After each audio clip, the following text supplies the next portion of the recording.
most important vaccine strain, virus strain in the population, there is no evidence to support that their pathogenesis or impact on people's health may be any different.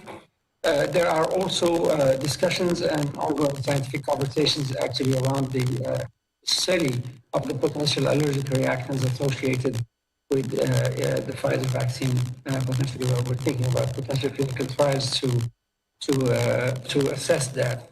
On the therapeutic portfolio side of things, the most important news, of course, is the announcement of the US government partnership with Merck Oncoimmune. As you know, Merck acquired Oncoimmune a few weeks back, and now we have finalized and announced an agreement to acquire between 60,000 and 100,000 doses of the CD24 FC program medicine that Oncoimmune has developed. I remind you that this medicine has shown impressive efficacy in an interim analysis as part of a first interim analysis of their phase 3 program. I want to stop there and pass on to my partner and co-leader, General Perlman. Thank you. Dr. Slavik, thanks. Great rundown as always. And just good afternoon to everybody as we get settled in right before the holidays. There's been a big week of delivery of vaccines. Over 7,800 deliveries by the end of tomorrow. As we are delivering the 7.9 million doses of vaccine that were allocated for this week around the country. Really a tremendous feat.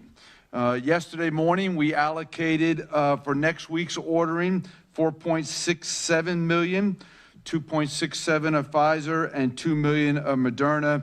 Jurisdictions are working through the planning now, the micro planning, and then as early as tomorrow morning throughout the day, they can begin ordering for deliveries that will happen next week. So today, we've allocated 15.5 million doses of vaccine, and we are on track to allocate another 4.5 to 5 million next week, which will bring us to 20 million doses of vaccine allocated to America before the end of the year.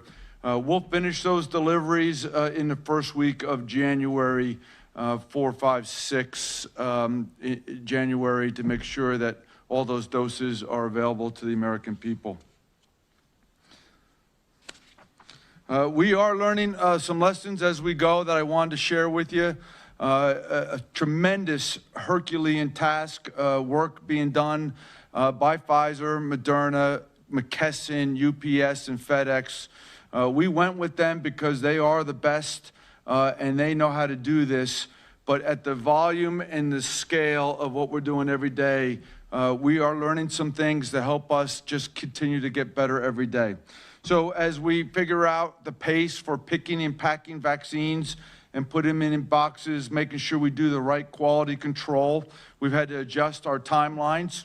Just a mathematical problem to make sure we start at the right time and we finish in order to make the deliveries. We are working with the states in collaboration to make sure that we have a continuous contact with everybody who's receiving the vaccine so that we can make sure that they know when the package is arriving or if the package will be late. We're confirming and always getting better at development of addresses to ensure that we know the right places to go to and there's no delay there.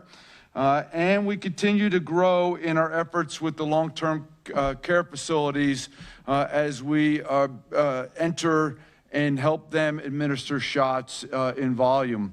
Really a terrific effort there, collaboration with all the states.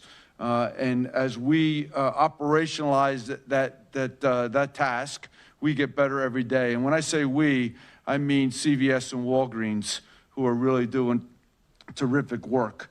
At the end of the day, we have had a handful of packages that we tried to deliver that were not destined for the right place, but we captured them before they were dropped off, and we rerouted them to the right place. And we had a couple of not missed shipments, but shipments that didn't go out on the right day. We wanted them to go out for delivery on Tuesday and delivery on Wednesday. And so we had to work through our after actions report and get that corrected. Really tremendous work being done at the tactical level, at the worker level, to make sure they understand how to do this. Again, reminder, over the last 2 weeks, we've done over 10,000 shipments to different locations, and really pretty impressive. And so I just passed to you that we're learning, we're getting better, and every day we're getting stronger. Our goal is we come out of the holidays, we're in a steady drumbeat of continuous vaccine delivery. We want it to be even smoother every single day. So good job so far. Continue to do better as we go.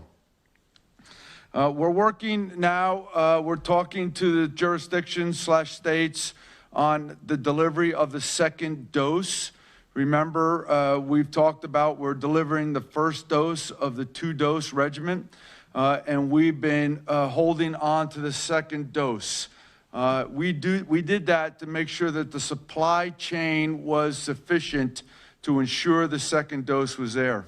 Well, Pfizer vaccine started being distributed last week, and it'll be time for that vaccine to start going out to the American people next week.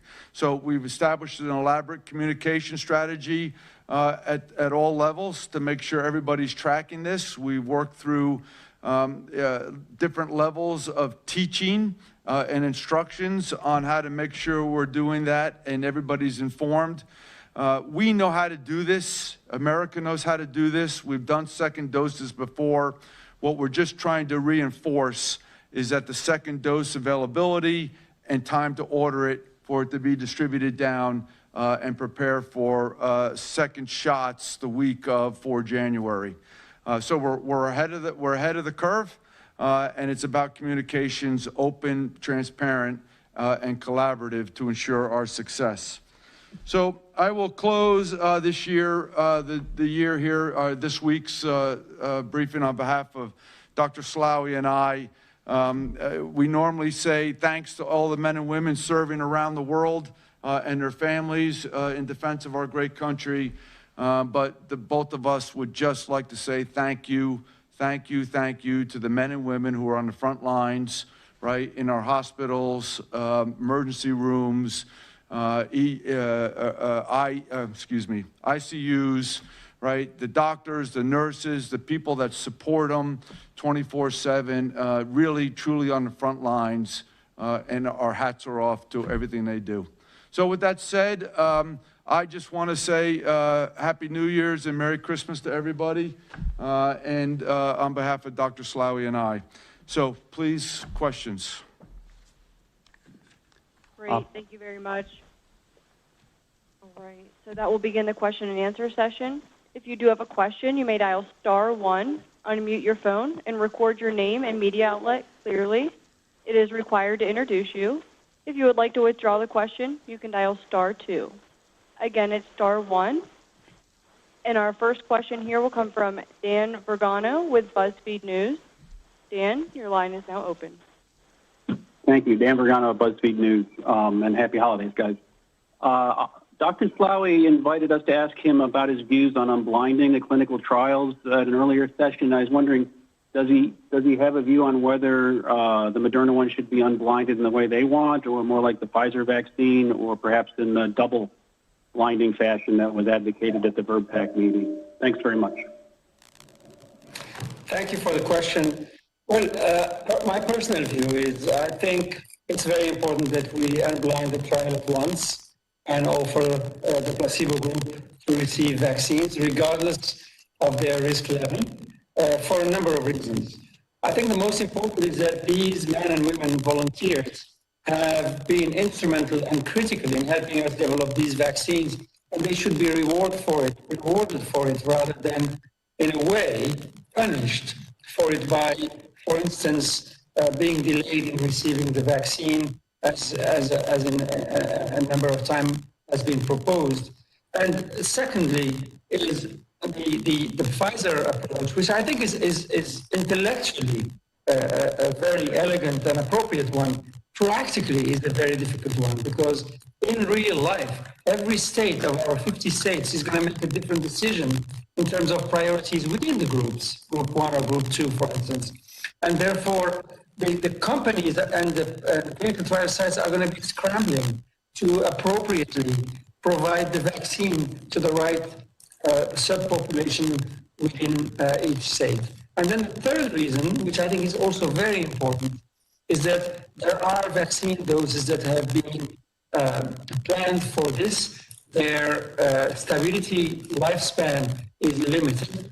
By not immunizing the full population at this stage, we are going to lose the opportunity of using these vaccine doses, which are different from the vaccine doses that are being distributed, and different, simply different batches, and they are not counted as part of the EUA doses. They are part of the clinical trial material. And we would lose the opportunity to immunize quite a sizable number of individuals without competing with the rest of the population. And all of this, if we do it, should incent more people to participate in the upcoming clinical trial or ongoing clinical trials, because it will remain true probably for the next 2 to 3 months that participating in a clinical trial is a faster way to access vaccine than otherwise. That's my opinion. We'll see what the FDA and what the companies ultimately will decide. Thank you for the question. Next question. Thank you. Our next question here will come from Tom Howell with Washington Times. Tom, your line is now open. Hey, thanks for doing the call. Can you give us an update on the long-term care facility partnership with CVS and Walgreens? How many sites have they reached so far, and what kind of impact do you expect this effort to have on mortality rates since nursing homes have been hit so hard by the pandemic? Thank you. So I can answer the first part. I'm not qualified to answer the second part. So we've been in 12 states, 238 facilities have been executing this week, and really tremendous effort in getting everybody done. I mean, Walgreens and CVS are being received by cheering crowds, and they're operationalizing their efforts to make sure everybody gets the shots, et cetera. Really important to note, it is a big effort, as those 70,000 total. I see us multiplying capability and capacity every day as we go, and more vaccine becomes available. For example, we already know that next week that we are going to be in close to 13 additional states with another 1,000 facilities that will start to enter. And every week we're just building on that as we go. Remember, it's based on the governor's state's plans, right? As they're working through both frontline healthcare workers and then the long-term healthcare facilities. So it's a mix in the strategies, and we're enabling their plans.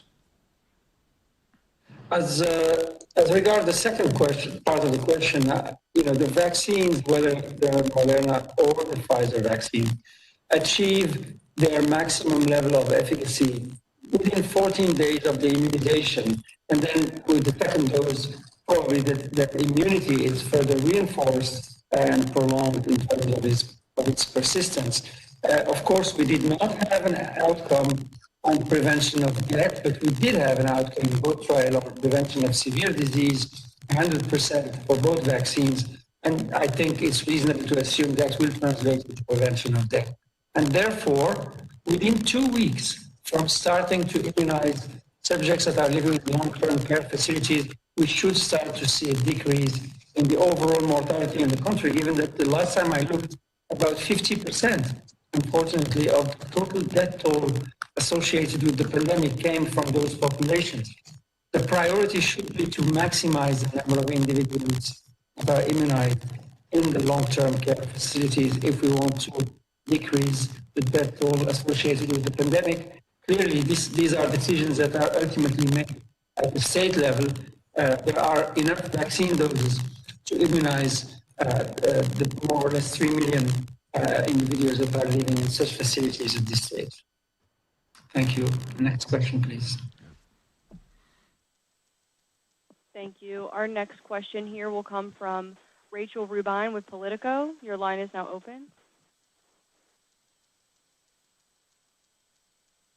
I was wondering if you guys could give an update on the allergic reactions in the Pfizer vaccine.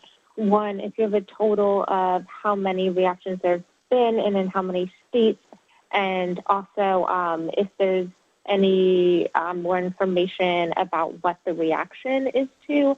And also just real quick on the syringes, since there can be extra doses, are you guys sending extra syringes in the ancillary kits? Thank you.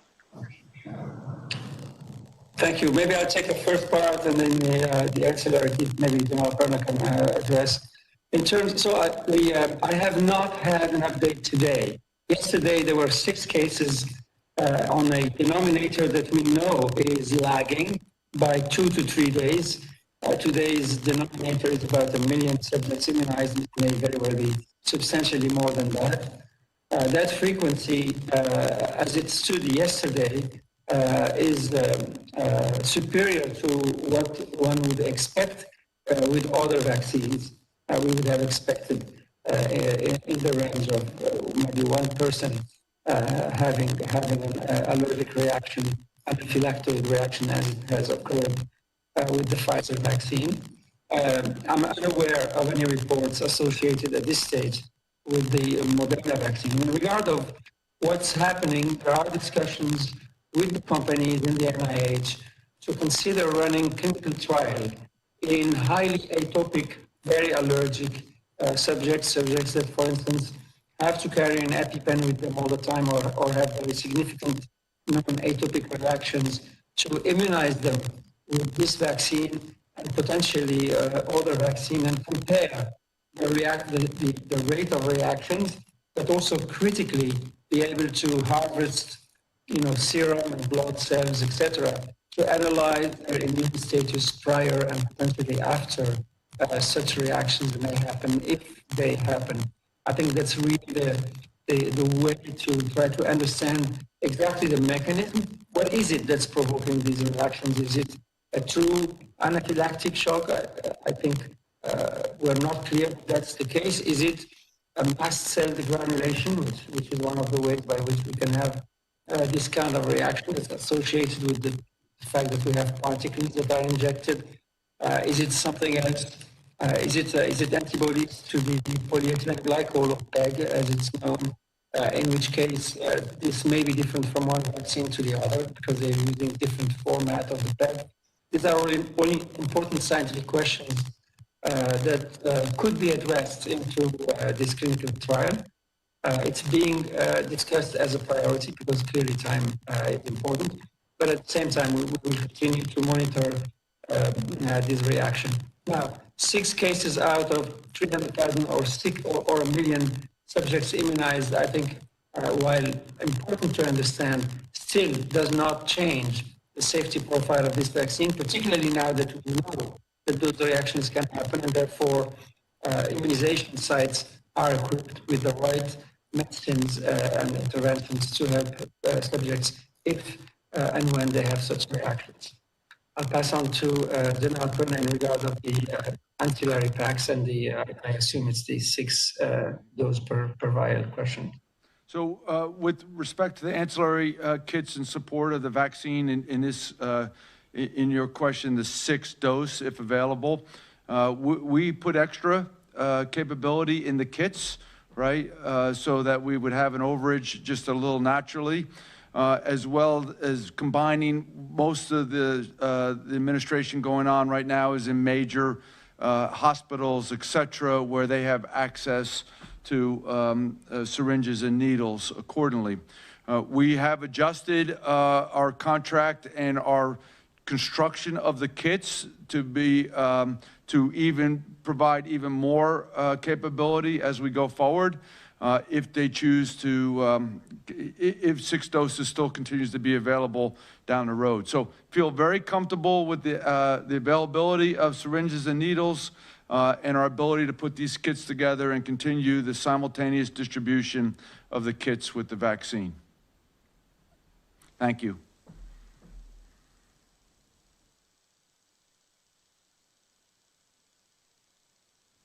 Thank you. Our next question here will come from Angelica Levito. Angelica, your line is now open. Hello, this is Angelica Levito from Bloomberg News. Question for you, General Perna. What do you make of the fact that about 1 million of the 9 million available doses have been administered so far? And are there any actions the federal government can take if you feel like the vaccination is moving too slowly? So I'll start, and I think maybe Dr. Salawi might be able to help me a little bit as we go.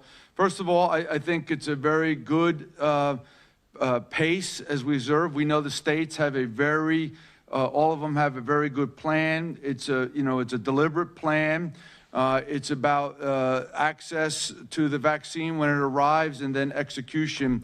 And we feel very strongly that they really have set up and they're immunizing quite a bit of people. As Dr. Salawi mentioned earlier, there's a lag in the information as it's collected from all the really thousands of administration sites. And we know that there's probably at least 72 to 96 hour lag in the information uptake. With that said, we are in collaboration. We talk every single day with jurisdictions to make sure that we're facilitating their plans and where best to add capability and capacity to help them, either through maybe pharmacies or extended use of distribution sites. So I do believe that'll progress here quickly as the two things come together. But Dr. Salawi, anything to add to that? I think you covered it very well, General Perna. I think it's important that the states are able to increase the cadence of immunization, but it's also important that they do it at a pace where they are in control and that no mistakes are made or no accidents are happening. That's super important, particularly at the start. And we are, of course, here to hear their asks and specific demand in how we can help them. Thank you. Thank you. Special.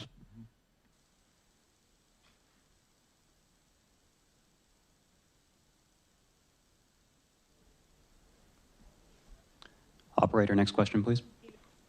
Thank you very much. Our next question here will come from Peter Loftus. Your line is now open, Peter. Hi, it's Pete Loftus from the Wall Street Journal. In the past, you've talked about, I think, getting to 100 immunizations by the end of February or by March, and that in the second quarter, I think anyone who wants one could get vaccinated. But I'm wondering how you get there. Is it with increasing supplies of these first two vaccines, or does it depend upon the introduction of a third or even a fourth vaccine? I'll take that. So the 100 million immunizations can be achieved with the 200 million doses of vaccine from Moderna and Pfizer that both companies are committed to deliver between now and the end of the month of March. Immunization is completed after 2 doses, and there are approaches where we may be able to accelerate the delivery of the doses to the middle of the month of March. The full immunization may actually depend to be achieved by the month of March, depending on whether there are delays in the delivery of the last doses from Moderna or Pfizer. Could depend on the approval of the Janssen's vaccine. As I said in my introduction, that's a 1-dose vaccine. We have completed recruitment in the study. There are cases accruing, very significant number of cases. It's very likely that there will be an analysis, maybe either an interim analysis or a final analysis on efficacy. We are very hopeful, based on the efficacy observed after 1 dose with the messenger RNA vaccine, that high efficacy will also be achieved with this vaccine. But of course, we need to wait for the data and see that in effect. And that may very well allow for an emergency use authorization filing in the end of the month of January or early February, and we're working hard with the company to make sure that vaccine doses that are actually produced and that will be physically there and filled in the month of February can actually be released from a regulatory standpoint because of the facilities in which they are produced or fill finished. And that's what is ongoing with the FDA as we speak and J&J. If that was to be achieved, that can be quite a significant contribution to the vaccination of the population in the month of February and then even more in the month of March. So I think the likelihood that 100 million people will be immunized by the end of the first quarter of 2021 are very high. And then the second 100 million options that we now executed with Moderna and with Pfizer should allow in itself to immunize another 100 million individuals during the second quarter of the year 2021. In addition, J&J Janssen's vaccine can significantly further increase that number. And, we'll see what the AstraZeneca trial brings. That's very likely to read out and allow for an emergency use authorization probably end of February or early March.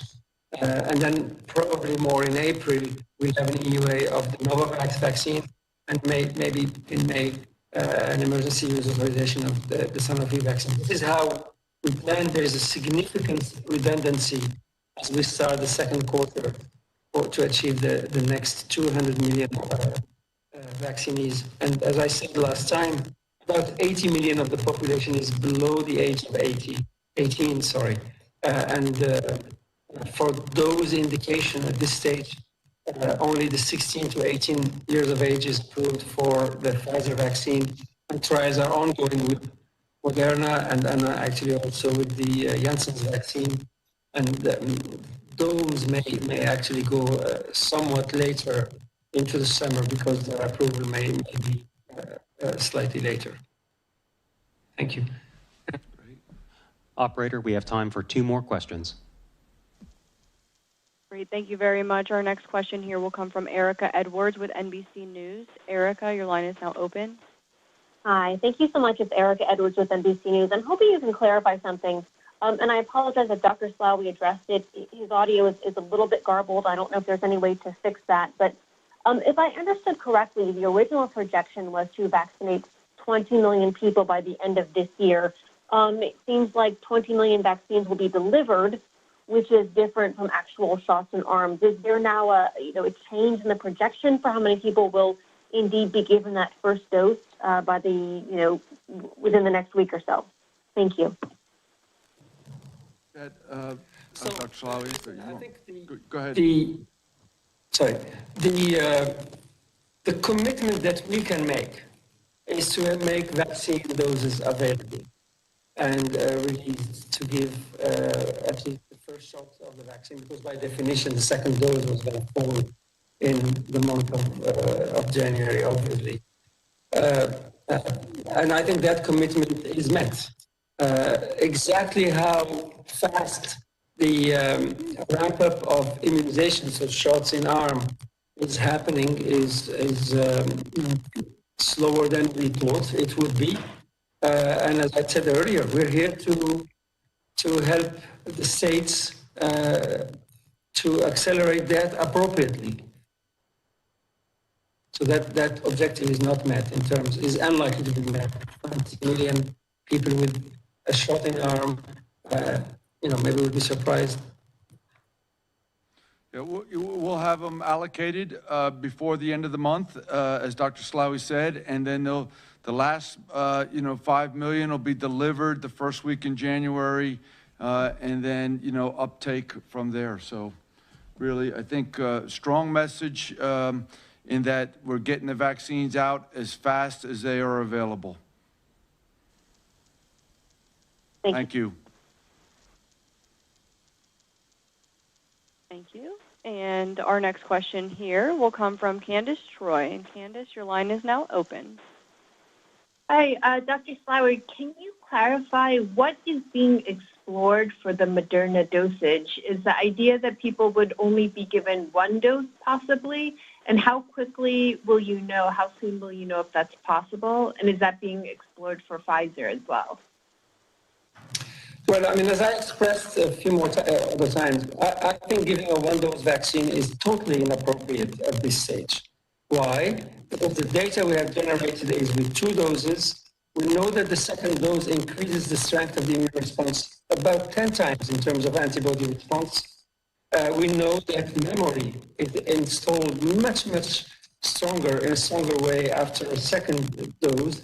The immune system is designed to learn the first time it sees an antigen and then to really burst when it sees it again. That's exactly what we do when we give 2 doses and then we give boosters every year, every 2 years, every 5 years.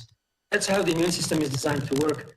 And therefore, pursuing a one-dose strategy with something where the half-life is short is I think,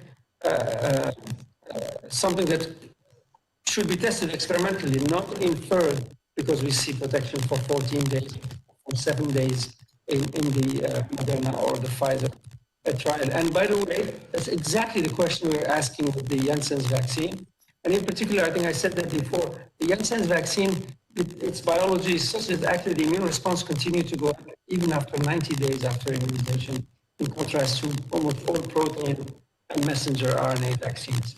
Now, what we are exploring is to take advantage of that second dose very significant boost of the response and decrease the immunization dose. And you can achieve, again, twice the quantity of vaccine, volume of vaccine we have by giving 2 doses of 50 micrograms, for instance.